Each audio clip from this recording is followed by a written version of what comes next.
আজকে গাছ থেকে টাটকা টাটকা চিচিঙ্গা পারবো, ভাজি করব, সাথে একটু ভর্তা করব। সো আসসালামু আলাইকুম এভরিওয়ান, আপনারা সবাই কেমন আছেন? আশা করি সবাই ভালো আছেন। সবাইকে জানাই আকসা রায়ন ব্লগের শুভেচ্ছা। এই যে গাছ থেকে চিচিঙ্গা পাচ্ছি, আসলে চিচিঙ্গা অনেক হয়েছে গাছে, কয়েকটা বড় হয়েছে, আবার কয়েকটা ছোট এখন বড় হয় নাই, তো 3-4টার মতো হয়েছে। তো আজকে আমি এগুলো একটু রান্না করব। আর টাটকা সবজি রান্না যে কি স্বাদ সেটা যারা খায় তারাই জানে। এই যে আমার এই 3টা হয়েছে, এই 3টাই আমি রান্না করবো, এই 3টাই আমাদের জন্য হয়ে যাবে। আমার কাছে বাজারের চিচিঙ্গা একদমই ভালো লাগে না, তো আমার কাছে এই চিচিঙ্গাটা খুবই ভালো লাগে।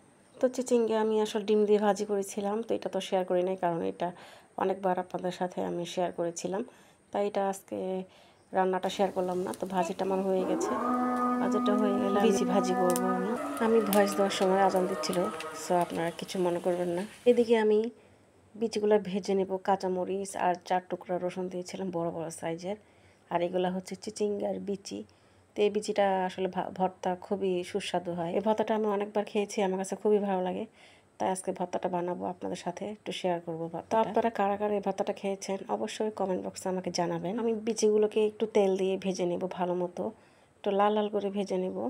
লাল লাল করে ভাজলে ভর্তাটা আসলে খুবই একটা সুন্দর ফ্লেভার আসে।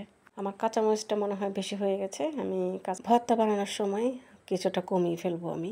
আর চিচিঙ্গার দিন আসলে মাঝে মধ্যে ভর্তাটা খাওয়া হয়। আর আমার চুলার আগুন মশলা কিভাবে জ্বলতেছে দেখেন, কি আগুনের তাপ, অন্যদিকে এত পরিমাণ গরম, তার পাশে এই মাটির চুলায় রান্না করতেছি, কি একটা গরম। তো বিচিগুলোকে আমি সুন্দর মতো কিছু সময় ধরে ভালো মতো ভেজে নেব লাল লাল করে। তো এই তো আমার বিচি ভাজা হয়ে গেছে। তো ঘরে গিয়ে আমি সব কিছু রেডি করে ভর্তা বানাতে বসে যাব। আজকে ঘরে ধনেপাতা নাই, তাই আমার ছাদে যেতে হবে কয়েকটা ধনেপাতার জন্য। তো ছাদ থেকে ধনেপাতা এনে আমি ভর্তা বানাতে বসে যাব। তো ধনেপাতা এনে পাটা বিছিয়ে বসে গেলাম ভর্তা বানানোর জন্য। আর এই ভর্তা যারা কখনো খান নাই তারা একটু ট্রাই করে দেখবেন, খুবই ভালো লাগে। ভর্তাটা খাওয়ার পর আসলে ভিতর থেকে সুন্দর একটা স্মেল আসে। চিচিঙ্গা দিয়ে আসলে আমি ভর্তাটা প্রায় সময় বানিয়ে থাকি। ভর্তা বানানোর পর শুধু আমরা মা ছেলেই মিলে ভর্তাটা শেষ করে ফেলেছি। আমার ছেলেটা অনেক পছন্দ করেছে ভর্তাটা, আমার ছেলে কখনো খায়নি, এই ফার্স্ট খেয়েছে। তো বন্ধুরা, আমার ভিডিওটা ভালো লাগলে আপনারা লাইক কমেন্ট করে পাশে থাকবেন, ভালো লাগলে শেয়ার করে দেবেন।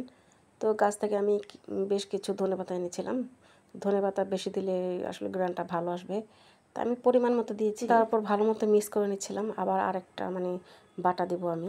আর এই বিচি ভর্তাতে রসুন বেশি দেওয়া যাবে না, পরিমাণ মতো দিয়েছি।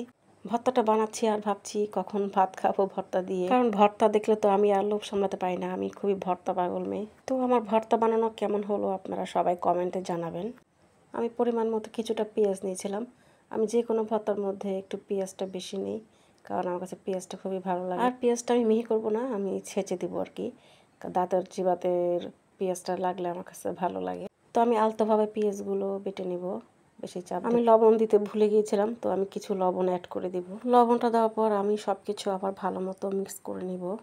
আর আজকে আমি পান্তা ভাত দিয়ে খেয়েছিলাম ভর্তাটা, বাসা পান্তা ভাত ছিল অনেকগুলো, তাই পান্তা ভাত দিয়ে খেলাম, খুবই ভালো লাগছিল। যে গরম পড়েছে, এই গরমে পান্তা ভাতটাই আসলে ভালো লাগে। তো কথা বলতে বলতে আমার ভর্তাটা রেডি হয়ে যাচ্ছে।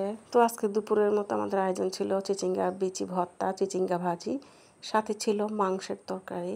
তো আমার কলিজার ভাই বোনেরা, আমার ভিডিওটা ভালো লাগলে আপনারা শেয়ার করে দিবেন, আশা করি আপনারা আমার পাশে থাকবেন। আজকের মতো এখানেই বিদায় নেব, দেখা হবে পরবর্তী ভিডিওতে। তো এ পর্যন্ত আপনারা সবাই ভালো থাকবেন, সুস্থ থাকবেন। আল্লাহ হাফেজ, আসসালামু আলাইকুম। সবাই ভালো থাকবেন, সুস্থ থাকবেন।